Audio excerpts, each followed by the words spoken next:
Selamat malam, salam sejahtera, salam sehat, salam dari Kota Wisata Batu. Bapak Ibu, saudara-saudara semua dimanapun berada yang sudah join dengan kami malam ini. Puji Tuhan kita bisa bertemu lagi. Saya harap bahwa semua yang di rumah, yang sudah bersama-sama dengan kami, ya sudah siapkan semua hal dan supaya perbincangan kita malam ini saling memperkaya, bahkan saling menguatkan satu dengan yang lain. Terima kasih sekali lagi untuk kehadiran dan kebersamaan. Doakan terus kami supaya acara ini terus memberkati begitu ya Bapak Ibu ya. Dan malam ini ada sesuatu yang istimewa yang coba kita elaborasi. Kita saling memperkaya lagi. Tetap bersama-sama dengan kami di Bijak, Bincang-bincang Jalan Kehidupan.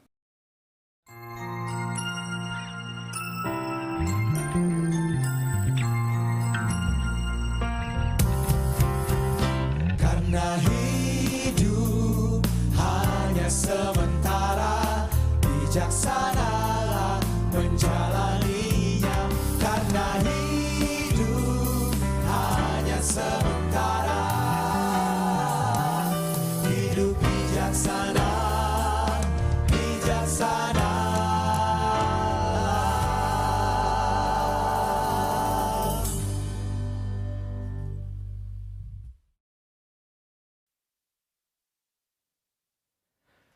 Iya, malam hari ini Bapak Ibu kita coba mau bukan meneliti sih, mau mengelaborasi sebetulnya. Satu topik yang menarik dan rupanya ini bukan cuma sekedar sebuah kebiasaan atau tradisi, tapi menjadi pilihan juga begitu ya. Nah, tema yang diberikan kepada kami khususnya dari Bijak ini tentang menelisik garis tangan. Wow, ada apa dengan garis tangan? Saya dari tadi siang tuh sampai melihat garis tangan saya kiri dan kanan begitu. Dua-duanya bentuknya M, manusia penuh mujizat gitu. Nggak tahu apalah gitu. MM semua soalnya gitu ya. Nah malam hari ini kita coba elaborasi. Terima kasih untuk teman-teman dari Madura juga yang sudah bergabung. Selamat malam Ibu Yosi dan semua. Pak Domingus Alfons juga yang sudah bergabung dengan kami. Ya, malam ini kita coba elaborasi tentang menelisik garis tangan. Apa sebetulnya menelisik garis tangan itu? Ini hanya sekedar fun kah, game, atau seperti apa?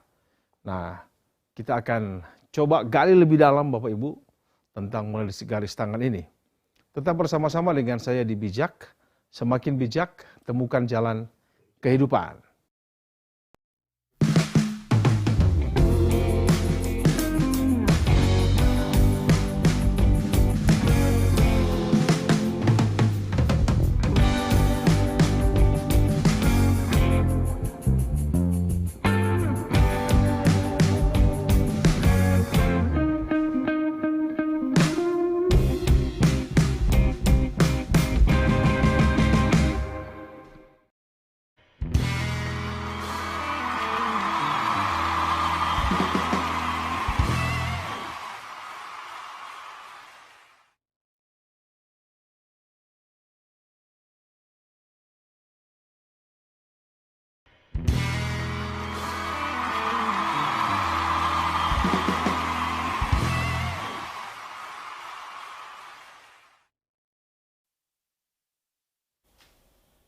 Ya, itu tadi Bapak Ibu informasi singkat dari video. Jadi ini sebetulnya apa ini menelisik garis tangan ini? Ilmu, tradisi, skill, atau apa begitu. Nah, malam hari ini di Bijak saya tidak sendiri, tapi saya ditemani oleh dua hamba Tuhan yang mereka praktisi tapi juga teolog, ya punya pengalaman juga bersentuhan, bahkan punya banyak catatan begitu dalam pelayanan-pelayanan mereka. Yang pertama saya sapa Pak Selumiel Takaliwang. Selamat malam Pak Semi. Selamat malam. Ya, nama lengkap beliau itu Selumiel. Satu-satunya kali nama di selain di Alkitab sama nama beliau ini. Di luar negeri ada? Di luar negeri ada ya? Tapi Indonesia kayaknya nggak ada. Kalau Indonesia kayaknya hanya beliau namanya. Jadi bukan Samuel, karena orang panggil beliau Samuel. tapi Selumiel itu nama lengkapnya. Ya, beliau sekarang mengajar juga di Institut Injil Indonesia. Ya, lalu malam hari ini saya kedatangan tamu istimewa nih di Bijak gitu, karena beliau ini senior kami, juga dosen, praktisi, melayani udah lama banget juga. Dan saya kemarin tuh lihat beliau pertama tuh muncul di Coffee Live hari Sabtu tentang Paskah, dan malam ini saya senang banget karena bisa hadir ya, bisa nanti kita akan mengelaborasi banyak hal Bapak Ibu, akan diperkaya.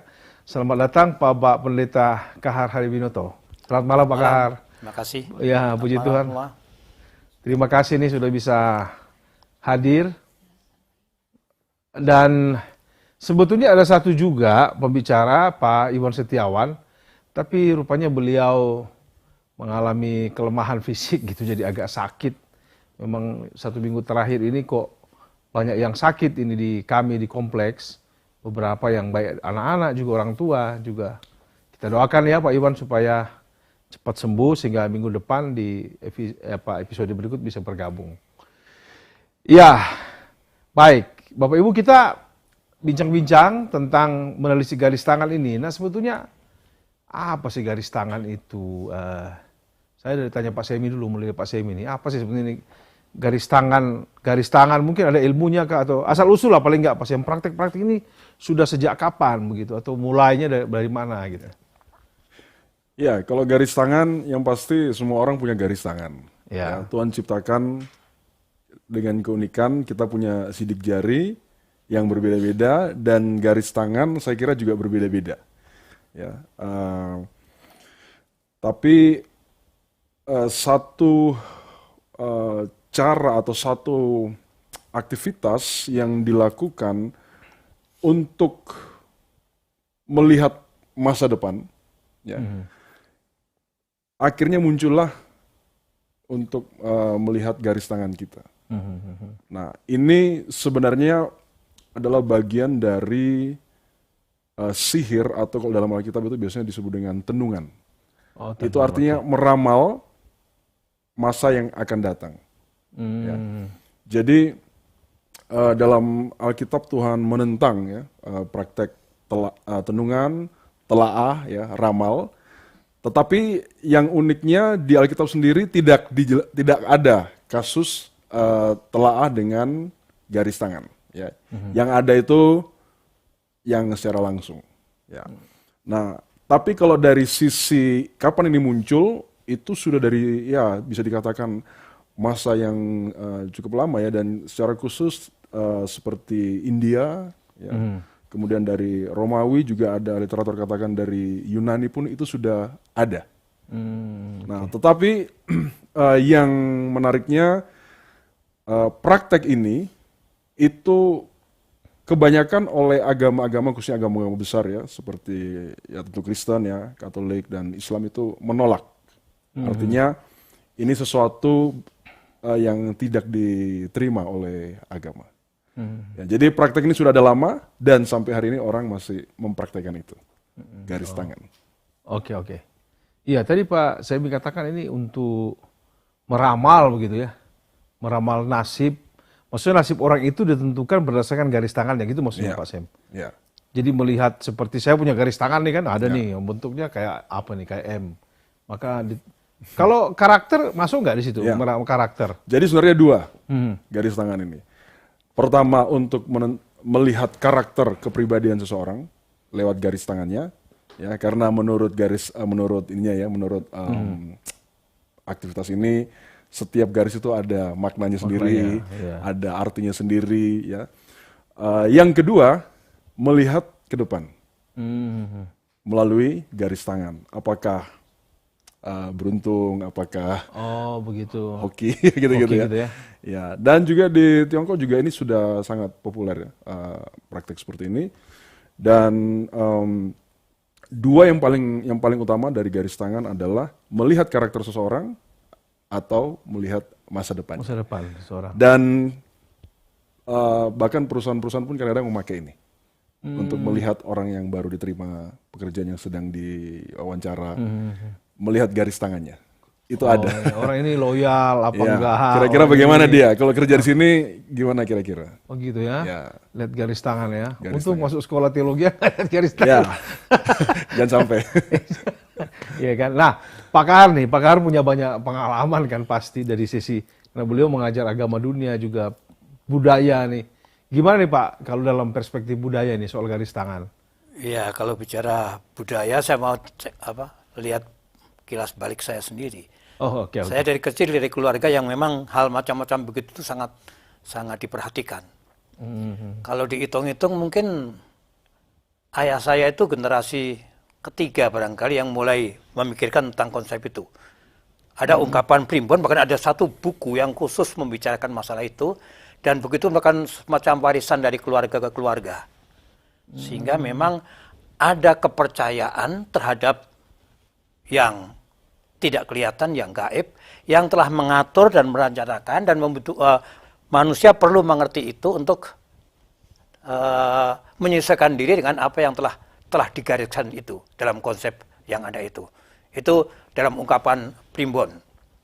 Tetapi dalam kenyataan hidup seringkali yang saya lihat ya ada spekulasi, manipulasi, dan juntrungannya jadi korupsi. Karena ada imajinasi untuk menarikkan yang baik, yang perhatikan yang jelek-jelek diabaikan, kemudian mengalaskan yang baik itu, kemudian seolah ya sudah ditakdirkan dari sana yang saya begini, ya saya terima begini aja. Jadi ada unsur semacam fatalisme begitulah di situ. Itu yang negatifnya. Gitu ya. Oh, oke, menarik nih Pak. Nanti kita coba lanjutkan lagi percakapan kita. Jadi Bapak Ibu jangan kemana-mana. Ini kan menarik rupanya. Tadi pas saya bilang, memang agama itu udah menyatakan sikap menolak. Tapi kenyataannya, praktek ini muncul dan sampai hari ini pun itu masih terjadi. Ini kan ironis sekali, udah dilarang tapi masih dilakukan gitu ya. Nah bagaimana dengan hal ini? Kita akan lanjutkan perbincangan kita. Tetap bersama-sama dengan kami di Bijak. Semakin bijak, temukan jalan kehidupan.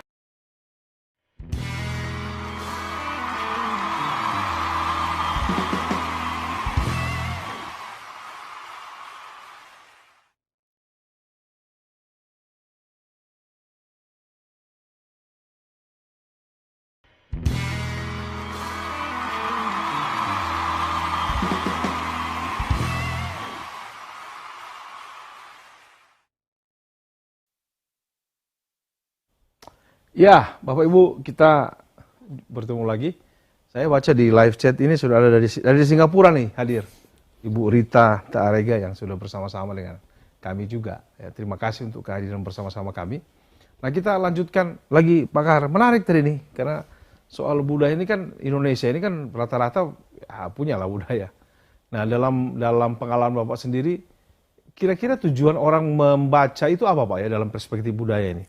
Melihat Kalau apa yang saya tangkap dalam lingkungan yang saya pernah saya ada di tengah-tengahnya, itu ya mencari keberuntungan, menyesuaikan diri dengan apa yang seolah-olah dalam konsep itu sudah ditakdirkan oleh yang Maha Kuasa. Sehingga kepekaan mengikuti alur-alur yang disampaikan oleh orang Jawa, katakan wong pinter, orang bijak dalam arti kebijakan dalam hal yang supranatural ini, maka mereka ingin hidup yang terbaik, hidup yang paling sukses. oh gitu ya. saya sendiri kan soalnya nggak tahu ya soal bahwa tangan jadi begini ada gambarnya, ya udah gitu aja, nggak pernah dilihat, diramal gitu ya. Jadi kan ya udah gitu. Saya nggak tahu apakah mungkin dari bayi udah begini garisnya, lalu kemudian tadi Pak Kahar bilang di beberapa perspektif budaya itu dilihat ini ada bagian-bagian. Kalau yang saya baca itu ada yang garis hati lah, garis kehidupan lah, apalah macam-macam gitu. Tapi ini menarik karena rupanya di praktik budaya ini dilakukan. Bahkan tadi untuk mencari keberuntungan. Nah, kalau dari perspektif Kristen sendiri ini kan Pak, Alkitab sendiri, tadi Pak Semi udah ngomong bahwa nggak ada sih dibilang, tapi ini kan udah masuk tenung. Iya. Praktek tenung. Di mana ini maksudnya Pak unsur? Iya, karena kan prinsip dari ramalan itu tidak dengan kuasa Tuhan untuk mengetahui masa yang akan datang. Karena kalau yang dengan dari Tuhan itu adalah prophesy, itu adalah nubuatan. Ya. Tetapi ini menggunakan justru kuasa setan. Oke. untuk mencoba meramal masa depan. Meskipun pada prinsipnya yang tahu masa depan itu hanya Tuhan. Setan tidak bisa tahu masa depan, tapi setan ahli tahu masa belakang, masa yang lalu. Nah ini kadang-kadang orang yang melakukan praktek seperti ini biasanya memang ya ada faktor main-main atau iseng gitu ya. Tetapi kadang-kadang yang pas tepat ya dia anggap itu terjadi, tapi yang tidak tepat ya diabaikan. Nah tapi yang menjadi masalah adalah mencari petunjuk dari garis tangan, itulah problemnya, bukan mencari petunjuk dari Tuhan. Oke. Jadi itu yang paling utama kenapa Tuhan melarang bangsa Israel melakukan praktek telah atau ramalan, dan itu sudah aktivitasnya bangsa Kanaan. Jadi memang betul-betul dari zaman dulu, bahkan ada disebutkan ahli nujum dan sihir ya. Di Mesir itu kan sudah ada. Yang mereka praktekkan kan lempar tongkat. Ya. Iya, betul. Tapi masalah ramalan itu sudah ada pada zaman purbakala itu. Oke, praktik itu ya. Pakar sendiri bagaimana melihat, Pak? Kalau misalnya ada orang yang kan iseng kan saya cuma mau main-main kok. Kan nggak masalah dong, cuma lihat garis tangan. Gimana dari perspektif? Iya, kalau main-main itu berarti sebenarnya dia tidak sungguh memahami masalahnya. Karena dalam sikap manusia main-main itu iblis main sungguhan. Oke ini. Jadi ada suatu kekuatan gaib yang unsurnya negatif dan menggunakan gaya masa bodoh, gaya main-main, gaya iseng, dan dari situlah kekuatan itu menggiring manusia dengan ada sesuatu yang cocok, dia makin kuat, akhirnya makin tercengkeram di situ. Jadi seolah dengan cara itu menemukan satu pengetahuan tentang masa depan. Padahal dari sisi iman yang benar, Amsal 1 ayat 7, takut akan Tuhan, Yahweh, Yahuwah Allah Israel. Itulah permulaan pengetahuan. Jangan cari pengetahuan dengan cara yang lain. Oke. Jadi dari sisi itulah seharusnya anak-anak Tuhan, kita yang percaya pada Tuhan Yesus, kita jangan menempatkan diri dengan posisi oke, nggak apa-apa. Dari nggak apa-apa itu jadi apa-apa dan sangat menjadi ketagihan nanti. Dan itu cara main iblis kan begitu kan. Menarik sedikit, kemudian sudah dikuasai, nggak bisa dikontrol lagi. Sementara kita harus sadari bahwa setiap manusia itu adalah unik.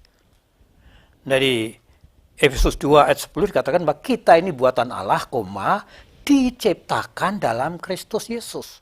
Jadi seandainya dalam konsep pemikiran sudah ada rencana Allah sebelumnya dan kita belum tahu, pada saat kita percaya Tuhan Yesus, maka kita akan mulai makin tahu.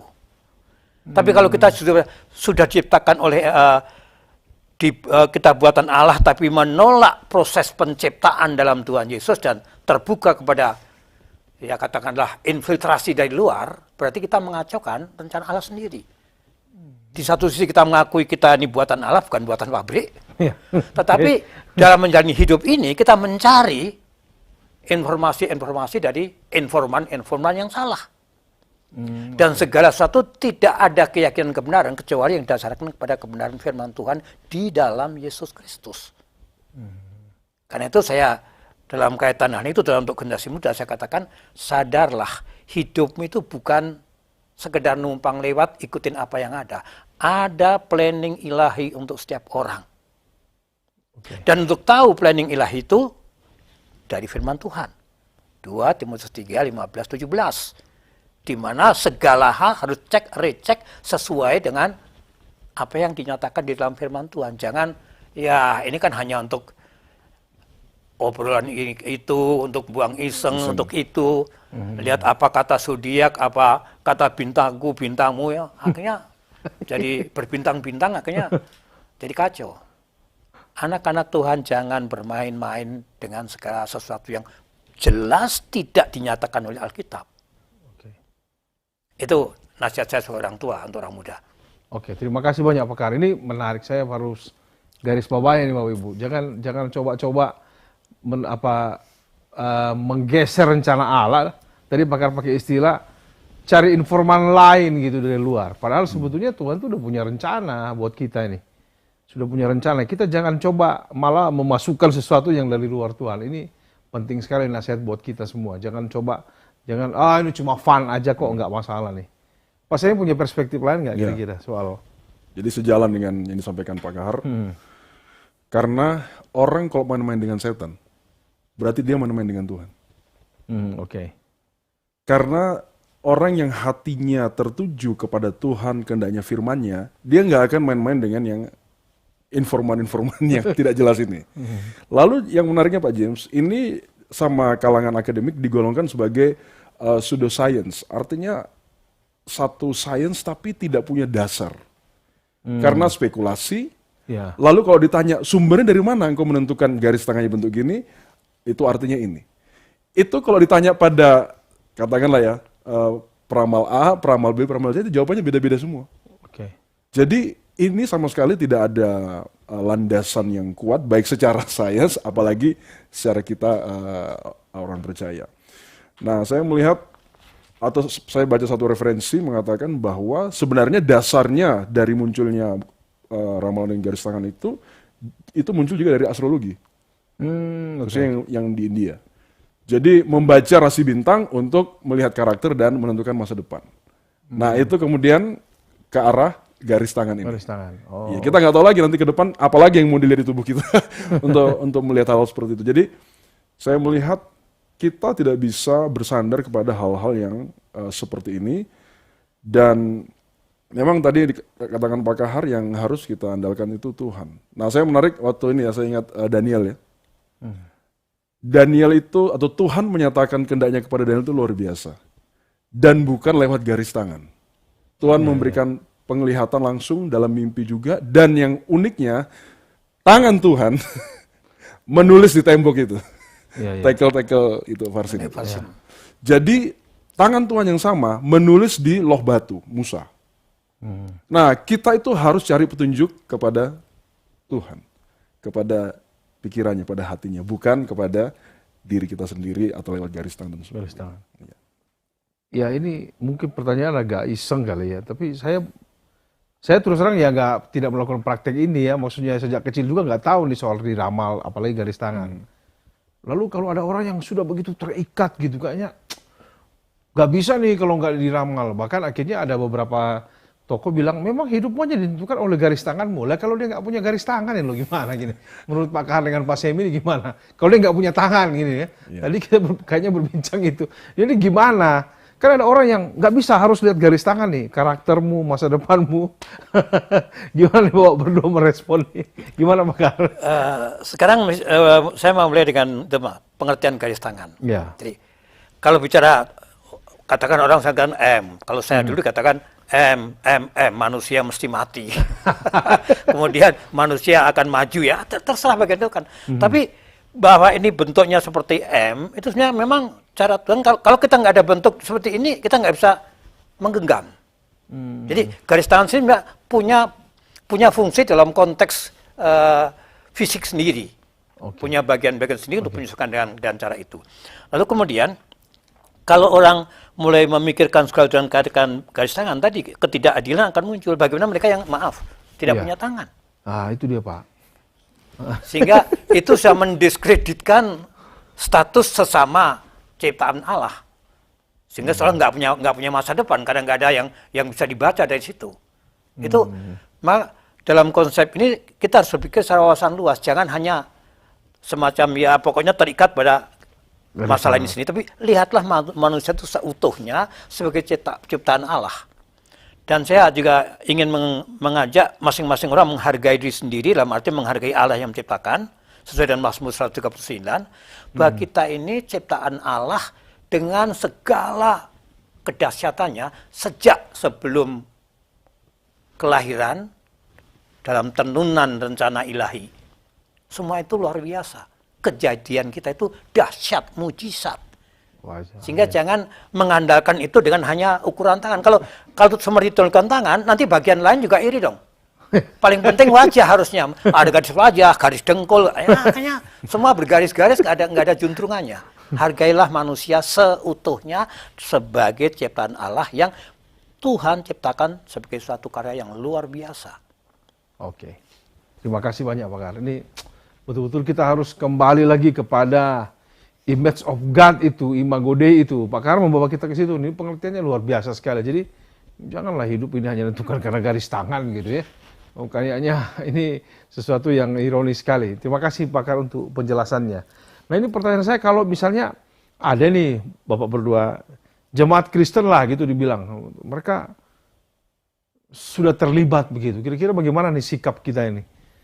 Iya, kalau sudah terlibat, maksudnya sudah pernah ini ya, Iya. entah iseng, entah serius. Ente iseng, ya Karena betul. sekali lagi, kalau setan dia nggak ada iseng, dia kamu lakukan itu ya berarti kamu ngikutin apa yang ku mau gitu kan. Nah, jadi kalau pernah lakukan itu, nggak usah banyak kali ya, satu kali, itu berarti kita sudah mengikuti apa yang setan mau. Itu kan sama dengan prinsip iblis menggoda Tuhan Yesus di padang gurun, berusaha supaya Tuhan Yesus ikuti dia. Nah, kalau sudah pernah lakukan itu, maka memang kita harus minta ampun. Tuhan ampuni karena saya, ya mungkin saya iseng-iseng ya, atau saya sungguh-sungguh mencari petunjuk dari garis tangan. Nah, dalam istilahnya saya pakai istilah yang lebih dalam lagi, keterlibatan dengan itu, ketergantungan, itu sangat mungkin, sangat bisa bahwa orang itu memang akhirnya dikuasai oleh roh-roh setan. Karena untuk garis tangan ini pasti ada roh setannya. Maksudnya khusus untuk bagian ini itu ada. Kita harus ingat iblis itu dia sangat terstruktur dan masing-masing dengan job description-nya. Salah satunya garis tangan ini. Nah itu pengampunan perlu, minta ampun. Yang kedua, lepaskanlah kami daripada yang jahat. Sesuai doa Bapa kami. Siap. Oke. Pakar punya nggak pengalaman kira-kira kalau mereka udah terlibat jauh gitu? Ini pengalaman saya sendiri. Ya. Saya memang lahir dari keluarga dengan konsep semacam itu cukup kuat. Mengaku beragama, tapi ya orang katakan abangan lah. Oke. Nah, dan dari segi hal semacam itu, almarhum ayah saya itu orang katakan ya ahlinya lah. Orang datang minta petunjuk, minta tolong. Kemudian saya kan ini harus nyiapin ini menit tanggal kelahiran kamu, kapan kamu datang ke sini, bawa gula, bawa teh. Dan itu menjadi semacam satu bisnis dah secara itu. Walaupun dari sisi itu apa yang dibawa orang itu nggak berarti buat kami, tapi ternyata itu kita katakanlah saya sebagai anaknya kan makan teh, minum air teh dan gula yang dari sumbangan orang itu. Dan memang saya latar belakang dari non ya. Dan pada usia saya remaja, saya sudah ada keinginan untuk semacam itu karena melihat orang menghargai seorang yang berpenampilan punya kewibawaan, tahu banyak hal. Dan pada saat saya mengaku percaya Tuhan Yesus pada usia 21 tahun dalam satu proses, saya diingatkan bahwa ada sesuatu yang mungkin ya di satu sisi hanya karena hanya sebagai anak ikut kan. Ya. Tapi dalam keterikutan itu saya sudah menyerap, dan itu kemudian saya minta nasihat kepada seorang senior dan minta tolong dibebaskan dari konsep kesinambungan itu untuk pemutusan hubungan pemikiran yang telah nyeleweng itu. Sehingga untuk anak-anak Tuhan, apapun latar belakang, apa yang terasa sesuai dengan pemahaman, terutama dalam konteks memahami mempelajari firman Tuhan, cek, recek. Kalau ada sesuatu yang tidak sesuai dengan Tuhan, selesaikan, minta orang mendoakan, dan tinggalkan itu. Dan saksikan kuasa Tuhan yang akan menolong masing-masing untuk dibebaskan di segala pengaruh di luar Tuhan. Oke. Terima kasih banyak, Pak Kahar, Bapak Ibu. Wah, luar biasa ya ini kita. Ada orang bilang, di Alkitab nggak dicatat kok. Tapi tadi sudah dijelasin semua ya. Bagaimana proses masuknya, pengaruhnya. Nah, kalau udah terikat, nah itu tadi. Ada solusi yang diberikan kepada kita. Terus bersama-sama dengan kami di Bijak. Semakin bijak, temukan jalan kehidupan.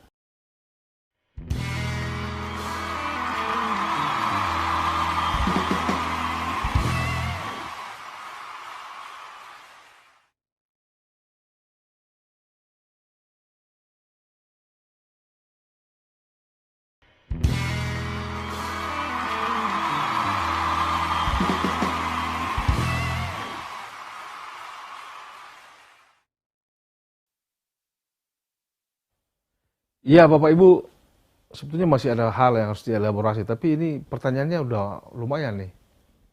Memang acara bijak ini agak spesial, sebelum mulai sudah ada pertanyaan. Sampai bingung-bingung kita ini ya. Dahsyat, luar biasa. Ya, ada beberapa pertanyaan yang harus kami jawab. Ya, pertama dari Widya di Tarakan, Kalimantan Utara, Salompa. Seingat saya, sejak kecil saya ini sudah diramal dengan melihat garis tangan. Mulai dari ayah, ibu, paman, sampai tukang ramal di pinggir jalan. Wow. Dan hasilnya sama bahwa saya seorang yang kuat, tabah, dan akan melewati banyak jalan yang terjal. Dan itu kenyataan. Pertanyaan saya, apakah memang benar bahwa garis tangan kita menentukan karakter kita dan nasib kita? Kalau tidak benar, mengapa faktanya iya? Dan apakah salah jika orang Kristen diramal dengan melihat garis tangan? Pak Sem, bagaimana nih Pak Sem? Ya, kalau ditanya apakah salah ya orang Kristen, itu sudah jelas itu satu kekeliruan, satu pelanggaran ya di hadapan Tuhan, karena kalau orang diramal itu jelas dia memang mengandalkan ya tukang ramalnya ini. Itulah dosanya di situ. Kemudian pertanyaan ini kan menyangkut bahwa kok cocok gitu. Dicoba di beberapa Diramal, gitu ya. Nah, kita harus hati-hati ya. Karena kita jangan lupa bahwa iblis, setan-setan itu mereka ini kan makhluk-makhluk pandai. Mereka itu punya kuasa, mereka itu punya kemampuan meskipun mereka bukan yang maha kuasa. Ya. Jadi kita harus hati-hati dengan cara pikir bahwa oke, karena ini bisa cocok sehingga inilah yang terjadi dengan saya sesuai dengan ya, itu kan dialihkan pikiran kita. Karena yang menentukan masa depan kita, yang menentukan juga karakter itu kita sebagai ciptaan Tuhan. Ya, bukan karena garis tangan ini. Nah, saya sendiri nggak terlalu yakin kalau dicocokkan lagi dengan yang lain-lain lagi. Ya, itu saya yakin bisa punya jawaban yang berbeda lagi nanti. Nah, karena sekali lagi garis tangan ini baik secara Alkitab juga secara sains ya ini tidak kuat dasarnya.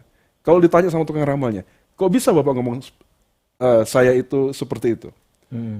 Tanyakan sama 3 peramal, mereka punya jawaban yang beda-beda. Saya yakin. Saya yakin. Karena itu tidak mungkin. Ya. Nah, jadi hati-hati ya, apalagi dengan model kok bisa pas tepat ya. Pas, memang karakter saya begini. Ya. Gitu. Kalau iblis masalah tepat dia juga hebat itu. Hati-hati itu, harus hati-hati. Ya. Oke, gitu ya Ibu. Jadi apakah salah? Salah nggak usah diramal-ramal ngapain. Ya. Oke, next. Pertanyaan kedua dari Cirebon ini Pak Kahar, mantep. Malam Pak, mohon tanya, mengapa Tuhan menciptakan garis-garis di tangan kita? Fungsinya apa? Dan benarkah kita bisa mengenal karakter kita sendiri lewat melihat garis tangan kita? Nah tadi Pak Kahar sempat menjelaskan nih. Ya, sebenarnya. Iya ya, Ya. sempat. Jadi itu ada fungsi sebetulnya, bukan untuk meramal, tapi secara fisikal aja sebetulnya fungsinya. Tadi Pak Kahar udah berikan penjelasan. Dan benarkah kita bisa mengenal karakter kita sendiri lewat melihat garis tangan kita? Gimana nih Pak Kahar melihat nih? Untuk spekulasi mungkin saja bisa.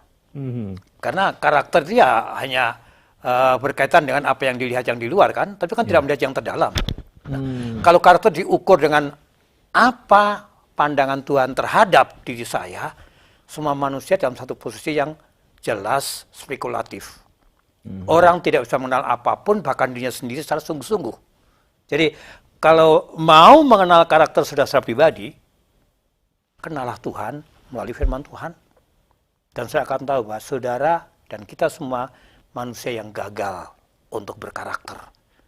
Dan hanya akan menemukan karakter yang terbaik di dalam pemulihan oleh karena Tuhan Yesus.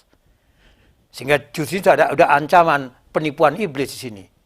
Menganggap sudah baik karena dari luar karakter baik. Tapi di situ ada di balik penipuan itu ada kesombongan. Aku nggak butuh Tuhan akhirnya. Nah itu yang menjadi berbahaya. Mengabaikan bimbingan, dorongan untuk menyadari orang berdosa, untuk menyadari pertolongan yang benar hanya dari Allah, dan menyadari hidup kita ini dipertanggungjawabkan kepada Tuhan.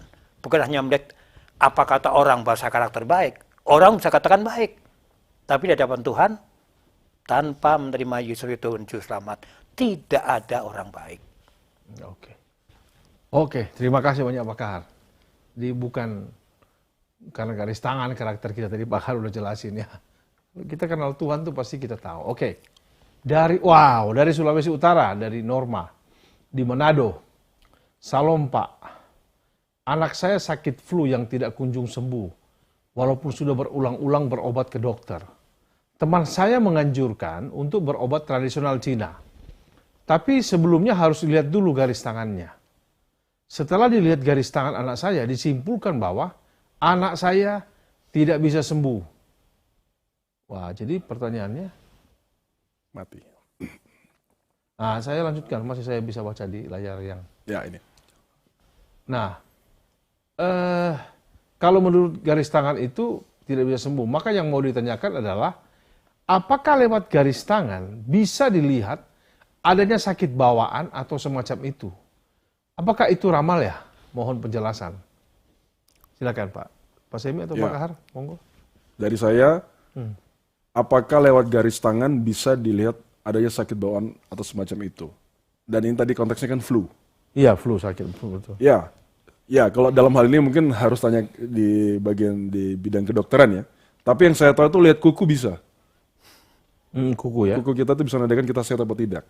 Tapi garis tangan untuk melihat kita flu apa tidak, rasanya agak berlebihan. Dan kalau dibawa ke pengobatan alternatif, disuruh untuk melihat garis tangan, sekali lagi, dasarnya apa? Secara ilmu kedokteran dasarnya apa? Lalu secara iman Kristen, apa dasar Alkitab untuk melakukan hal itu? Saya kira nggak akan pernah ketemu di Alkitab seperti itu. Kalau sakit, harus lihat dulu garis tangan. Nah, karena kita sudah bahas, garis tangan itu pasti ujungnya adalah bisa melihat, ingin melihat ya, bagaimana orang itu khususnya berkaitan dengan sakitnya. Jadi, bagi saya, jangan sekali-sekali pergi kepada pengobatan alternatif yang syaratnya garis tangan. Karena itu pasti nanti arahnya kepada membaca kita itu bagaimana bersangkut paut dengan sakit penyakit dari anak itu. Bawa kepada dokter dan berdoa. Oke. Pak Kahar, ada tambahan? Mungkin? Ya, mempertajam lagi. Justru karena memang dari sisi pandangan umum dikatakan tidak bisa sembuh, justru minta Tuhan, karena mujizat tetap terjadi. Tidak ada yang mustahil sejauh iman kita kepada Tuhan. Tapi kalau minta tolong dengan manusia, itu membuat jebakan yang persulit justru diri sendiri dan mungkin masa depan anak itu sendiri. Jadi, bawalah pada Tuhan, serahkan segalanya, dan percayalah, kuasa Tuhan tetap ada pada sepanjang waktu. Oke. Mantap Pak Kahar. Terima kasih nih, dipertegas lagi ya Ibu Norma ya. Jadi, dari Kepulauan Riau, dari Batam, dari Via. Salam Pak. Beberapa waktu lalu saya diputusin sama pacar saya. Setelah dia melihat garis tangan saya. Wow, kasihan. Katanya saya tidak memiliki garis kepala di telapak tangan saya. Juga garis matahari di telapak tangan kiri saya. Nyambung. Saya benar-benar tidak ngerti Pak. Saya sendiri tidak percaya pada ramalan garis tangan. Tapi faktanya saya diputusin. Yang mau saya tanyakan, mengapa masih ada orang Kristen yang percaya pada garis tangan? Bagaimana sikap hamba Tuhan melihat ini? Oh, ini pacarnya Kristen juga nih. Gimana ya Pak Sam? Ini putusin pacar gara-gara tidak punya garis tangan. Atau gak cocok kayaknya garis tangannya, gak ketemu lah tadi katanya. Gak ketemu ya garis tangan. Ya, bagi saya itu adalah cara Tuhan supaya Anda tidak menikah dengan orang itu. Karena orang itu jelas mengandalkan garis tangan untuk menentukan masa depannya kan. Nah, makanya itu bagi saya itu main-main berarti. Main-main dengan Tuhan, tidak serius, tidak dekat dengan Tuhan. Jadi saudari yang bertanya ini bersyukur, saya berdoa supaya Tuhan pertemukan dengan yang bukan di garis tangan, tapi cari hati Tuhan. Cari jari Tuhan. Nah, itu yang penting. Kalau lihat garis tangan, langsung saja, enggak usah. Ya. Jadi itu tanggapan saya kepada pertanyaan ini, sikap kita. Oke. Ya, dari Roni di Surabaya. Salam Pak, di zaman modern ini percaya tidak percaya, masih banyak orang percaya pada garis tangan. Buktinya, bos saya mau menerima pegawai baru saja, tes terakhirnya adalah melihat garis tangan calon pegawai. Dan itu mujarab. Karena kebanyakan pegawainya loyal, pekerja keras dan jujur. Yang mau saya tanyakan, apakah ada yang salah dengan itu? Karena ada yang beranggapan bahwa itu okult. Okultnya di mana Pak? Dan apakah itu mengganggu iman kita? Pak Kahar, boleh tolong saya? Kak? Ya, saya mulai dari bawah dulu. Apakah itu mengganggu iman kita? Seharusnya ya. Karena manusia tidak diukur oleh garis tangan, tapi diukur oleh tanggung jawab dalam pekerjaannya. Kemudian, apakah ada yang salah dengan itu? Karena ada yang beranggapan bahwa itu okult. Nah, kalau orang yang menganggap itu okult mungkin agak berlebihan, tapi jelas ada bagian yang memang mengandung konsep itu.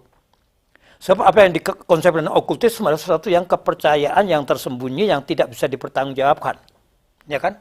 Ini yang lebih tahu masalah itu.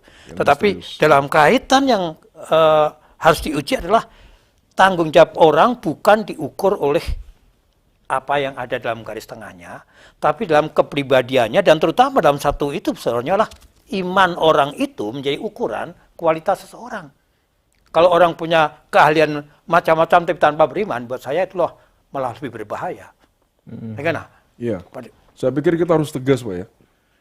Karena kalau misalnya katakanlah saya ya, melamar pekerjaan. Lalu dalam proses wawancara dan semuanya ujungnya garis tangan, saya pasti akan menolak. Karena kita itu tidak ditentukan oleh garis tangan kita. Maksudnya orang ya kalau orang perusahaan yang memakai cara itu haknya. Tapi kita sebagai anak Tuhan, kita jangan berikan tangan kita untuk dibaca lewat garis tangan kita. Karena kalau kita sodorkan tangan kita, itu di hadapan kita yang kelihatan manusianya. Tapi sebenarnya setan yang pegang tangan kita. Jadi berdoa supaya Tuhan berikan pekerjaan yang tidak ada ya praktek-praktek yang seperti itu. Karena kalau kita masuk pekerjaan dan itu adalah hasil dari pembacaan garis tangan, bagi saya itu agak berisiko secara iman, ya. Dan di situ kadang-kadang setan bisa masuk untuk mengacau. Ya, kalau misalnya di sana kebanyakan pegawainya loyal, pekerja keras dan jujur, itu banyak faktor yang menentukan ya. Dan juga kita nggak tahu apakah mereka juga orang percaya atau tidak. Karena dikatakan orang percaya itu bukan percaya garis tangan. Orang percaya itu percaya pada firman Tuhan. Betul. Ya, jadi itu sikap saya perlu tegas bahwa kita jangan berikan tangan kita untuk dibaca garis tangannya. Oke. Ya, dia loyal dan jujur karena gajinya besar. Makanya dia loyal gitu. Bukan karena garis tangannya. Garis tangan cuma dipakai-pakai aja. Gitu ya. Oke. Pertanyaan berikut. Ini dari Semarang. Malam Pak. Orang tua saya mengatakan bahwa membaca garis tangan itu dosa. Yang saya mau tanyakan, apa dosanya apa atau di mana? Saya sudah beberapa kali melakukannya dan saya masih aktif ke gereja, masih setia memberikan perpuluhan dan saya percaya 100% pada kebenaran Allah. Alkitab. Pada kebenaran Alkitab, ya. Nah, gimana nih Pak Kahar, Pak Semi menyikapi? Ya, paling bawah harus cek ulang. Kalau percaya 100% pada kebenaran Alkitab, kenapa terbuka kepada isu-isu yang tidak pasti? Kemudian, kalau sudah aktif memberikan persepuluhan, aktif ke gereja, apakah itu sudah anggap sudah menjadi orang yang terbaik? Orang yang terbaik adalah yang menaati kehendak Tuhan, bukan dari apa yang diberikan kepada Tuhan. Ketaatan jauh lebih besar daripada persembahan.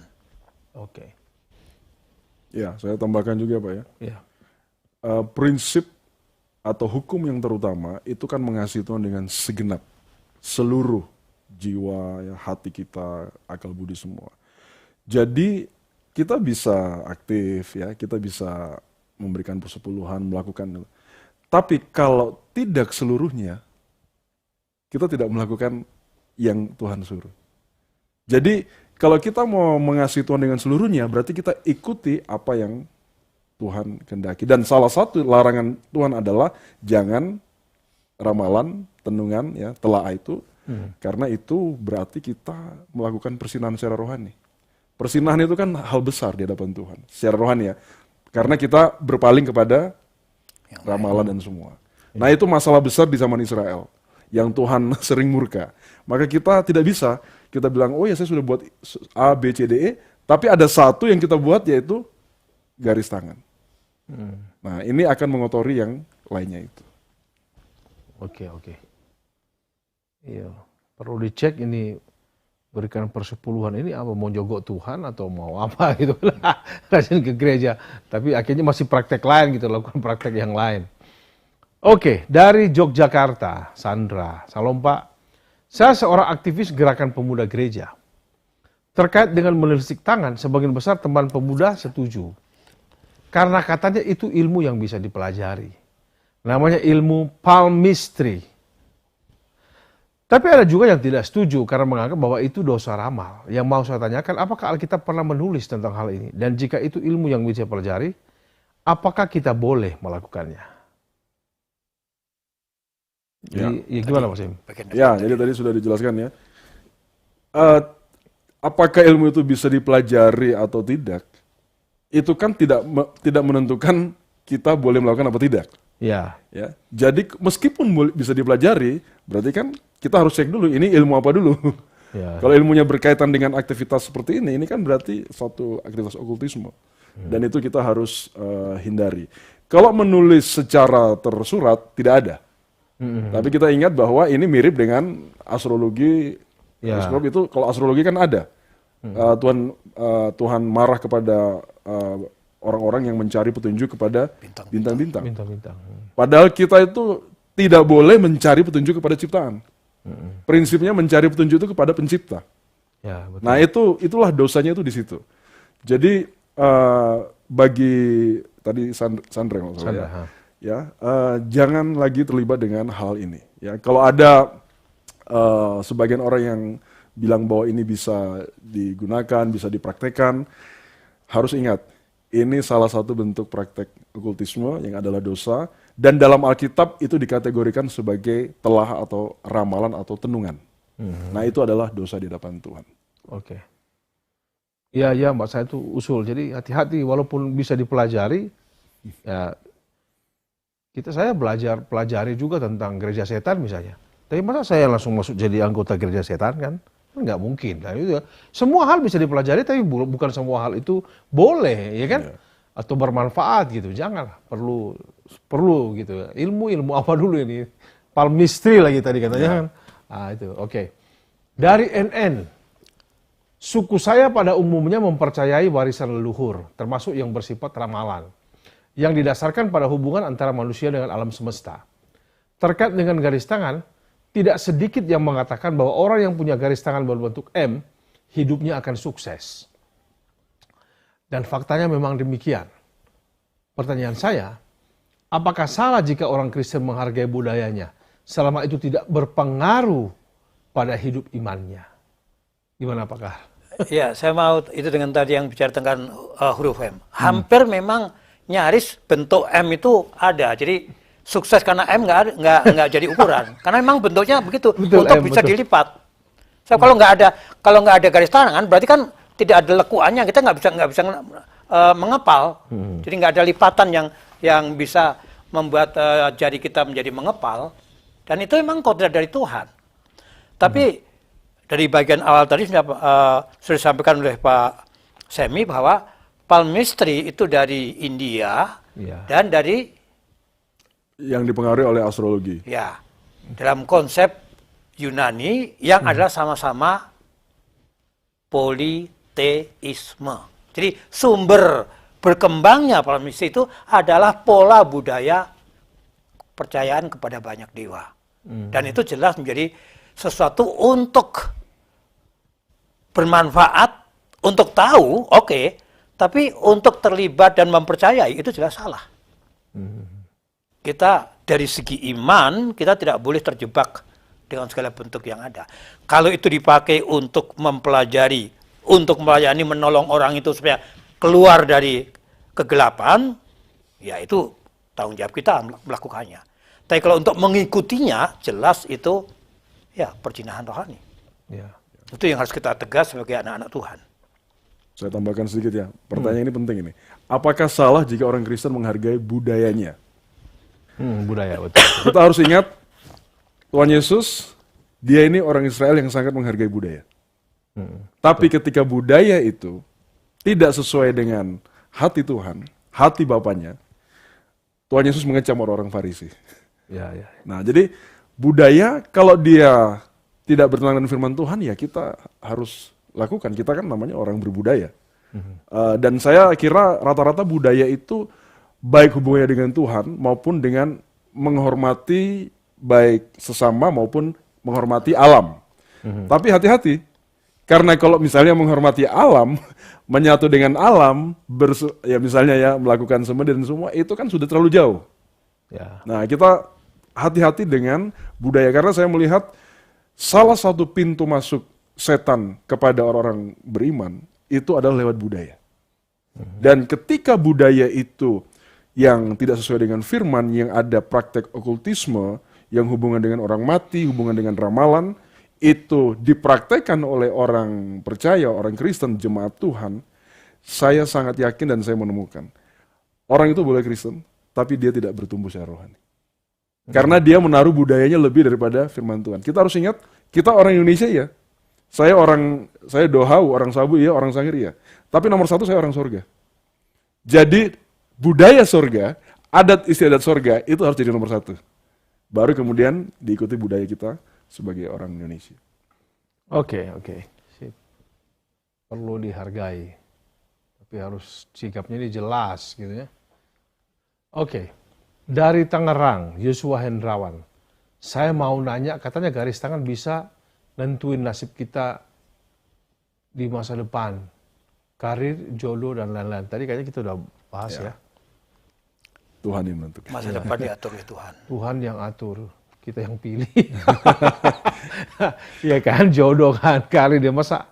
Tadi kita sudah banyak bahas itu Pak Yosua bahwa katanya garis tangan menentukan, enggak lah. Bagaimana Pak, menurut Bapak mengenai ini, seseorang yang minta konfirmasi jodohnya kepada Tuhan melalui garis tangan. Tadi juga sudah ngomong juga ya, soal ini kan, Ya. jodoh. Ya. Saya sih harus tegas dalam hal ini ya. Siapapun yang namanya orang percaya, kalau minta konfirmasi lewat garis tangan, Ya, dia harus bertobat. Dia harus minta ampun, bahkan kalau dalam kadar tertentu, dia harus dilepaskan dari keterlibatan. Apalagi sudah sampai yang lebih serius lagi ya. ya. Jadi ya itulah manusia ya, ingin mencari sesuatu yang enggak. Ya, terima kasih banyak Pak Kahar juga Pak Semi. Bapak Ibu, saya perlu garis bawahi bahwa hidup kita bukan ditentukan oleh karena garis tangan, tapi karena Tuhan. Dan ingat tadi Pak Kahar sudah garis bawahi bahwa kita ini ditentukan dari semua oleh Tuhan, bukan oleh ciptaan-ciptaan yang lain. Saya memang terus terang agak bingung. Saya menentukan nasib saya oleh karena garis tangan saya. Kan berarti saya menentukan sendiri ini. Kan jadi lucu. Padahal saya ini diciptakan, ditepakkan istilah ditenun itu. Sejak dari rahim ibu. Ya, dalam kehendak Tuhan sebagai manusia. Ciptaan Tuhan tentunya, image of God itu. Jadi sekali lagi, jangan coba-coba mencari atau menentukan hidup kita berdasarkan kekuatan kita. Tapi dari Sang Pencipta kita sendiri, itulah Yesus Kristus. Terus bersama-sama dengan kami di Bijak. Semakin bijak, temukan jalan kehidupan.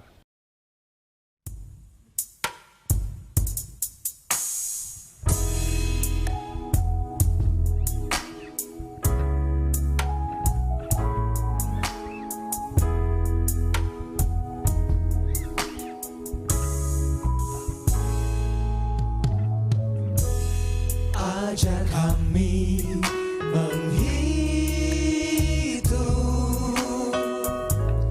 hari-hari agar bijaksana menjalani hidup dalam jalan-Mu, Tuhan. Karena hidup hanya sementara, pergunakan waktu yang ada, memperkenan hati-Mu, Tuhan, hidup dalam pimpinan-Mu.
Ya Bapak Ibu, kita sudah berada di penghujung acara kita. Terima kasih sekali lagi untuk atensinya di acara ini. Kita akan berjumpa lagi minggu depan. Saya harap Bapak Ibu tetap bersama-sama dengan kami, bahkan ajak saudara yang lain untuk supaya mendapat pencerahan dalam topik-topik pembahasan di Bijak. Minggu depan kita mau bahas tentang, saya kasih bocoran nih, kayaknya kuntilanak nih. Wow, apalagi itu. Wow. Gitu ya. Kita akan bahas. Sudah beberapa episode, ini episode keberapa sekarang ya? 40 berapa? 40-an pokoknya. Sudah mau 50. Ya kan? Jadi minggu depan ajak saudara-saudaranya untuk supaya diperkaya ya. Dan kami butuh feedback, respon lewat pertanyaan-pertanyaan Bapak Ibu sekalian. Kita akan menutup dengan doa dan saya minta dengan kasih Bapak Pendeta Kahar Haribinoto menutup kita dengan doa. Mari kita berdoa. Bapa di surga, kami bersyukur untuk acara ini dan biarlah kebijakan ilahi membawa kami lebih jelas lagi. Roh Kudus, Roh Penolong membawa setiap saudara yang telah terlibat untuk mengikuti acara ini dan bergantung kepada belas kasihan Tuhan untuk tahu rencana Tuhan yang terbaik.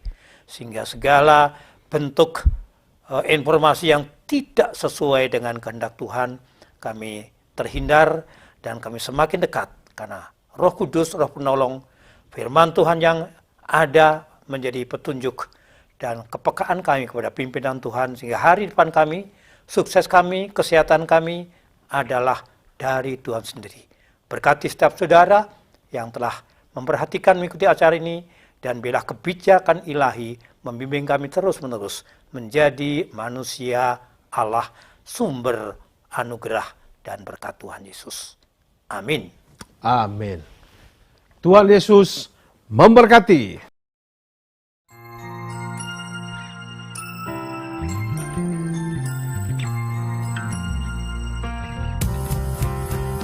Karena hidup hanya sementara, bijaksanalah menjalaninya. Karena hidup hanya sementara, hidup bijaksana.